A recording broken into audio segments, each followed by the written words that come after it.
महिला जासूसी मामले में एक अहम मोड़ आया है। लड़की के पिता ने सुप्रीम कोर्ट में याचिका दायर कर इसे निजता का हनन बताया है। उन्होंने अपील की कि इस केस की जल्द सुनवाई हो और इस संबंध में जांच दल न बनाया जाए। मामले की सुनवाई शुक्रवार को होगी।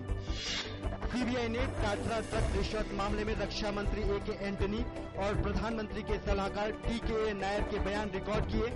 गौरतलब है कि पूर्व सेना प्रमुख V.K. सिंह ने एक अवकाश प्राप्त अधिकारी पर टाटा ट्रक खरीद मामले में रिश्वत देने की पेशकश करने का आरोप लगाया था। उच्चतम न्यायालय ने शिक्षा का अधिकार कानून की संवैधानिकता को वैध ठहराया। इस कानून के तहत सभी स्कूलों में आर्थिक रूप से कमजोर वर्ग के बच्चों के लिए 25% सीटें आरक्षित करने का प्रावधान है। सीबीआई निदेशक रंजीत सिन्हा ने भ्रष्टाचार निरोधक कानून पर सुप्रीम कोर्ट के फैसले का स्वागत किया। सुप्रीम कोर्ट की संवैधानिक पीठ ने आज कहा कि सीबीआई को भ्रष्टाचार निरोधक कानून के तहत वरिष्ठ नौकरशाहों के खिलाफ जांच के लिए सरकार से मंजूरी लेने की जरूरत नहीं है।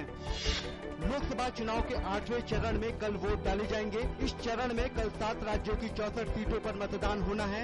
इसके साथ ही आंध्र प्रदेश के सीमांध्र क्षेत्र में विधानसभा की 175 सीटों पर भी बुधवार को वोट डाले जाएंगे।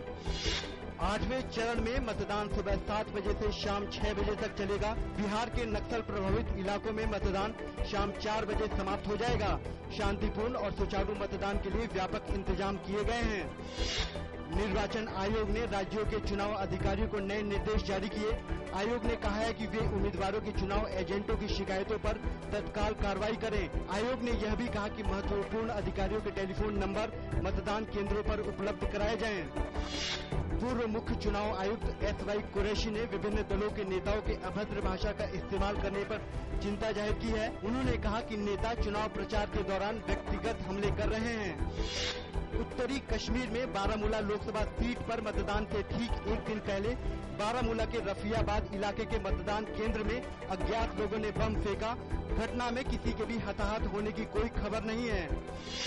कांग्रेस ने मोदी के संसद में भ्रष्ट नेताओं को हटाने के दिए गए बयान की हवा निकाली।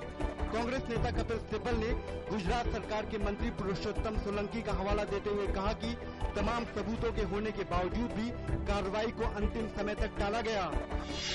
भारतीय जनता पार्टी ने 2G घोटाले में प्रधानमंत्री से पूछताछ किए जाने की मांग की है। भाजपा प्रवक्ता प्रकाश जावड़ेकर ने कहा कि पूर्व दूरसंचार मंत्री A. राजा के अदालत में दिए गए बयान ने साफ कर दिया है कि निर्णय प्रधानमंत्री की सहमति से लिए गए। IPL में आज मुंबई इंडियंस बनाम रॉयल चैलेंजर्स बेंगलोर के बीच मुकाबला होगा। वानखेड़े स्टेडियम में खेले जाने वाले इस मुकाबले में मुंबई इंडियंस जीत के साथ करना चाहेगा मुकाबले में वापसी।